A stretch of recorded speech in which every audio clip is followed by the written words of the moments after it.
আসসালামু আলাইকুম বন্ধুরা, এই যে আমি এখানে নিয়েছি কিশমিশ আর এলাচের গুঁড়ো। তো আমি এখন হলো ফিরনি দুধ দিয়ে রান্না করতেছি, গরুর দুধ। তো আমার এই যে এটা একেবারে সেদ্ধ হয়ে গিয়েছে। তো আমি এখন চিনি দিয়ে দিব, যার কারণে এই যে এখন চিনি দিয়ে দিব। ফিরনি রান্না করতেছি, চিনি দিচ্ছি। চিনি এই যে আগে থেকেই দেওয়া ছিল, তো আমার আগেও একটু দিয়েছি। তো এই যে এখন আমি এটাকে ভালোভাবে মিশাচ্ছি। চিনি দিলে তো এটা পানি গলে যখন যাবে তো তখন খেতে আরও টেস্টি হয়।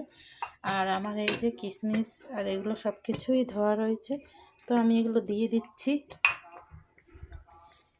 কিশমিশ আর এলাচের গুঁড়া দিয়ে দিলাম। তো এখন আস্তে আস্তে ধীরে ধীরে এটা সুন্দর মতন হবে।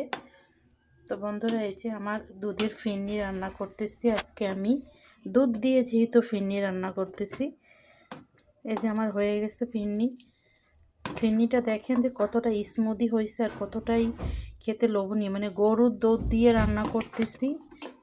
তো সবাই ভালো থাকেন, আল্লাহ হাফেজ।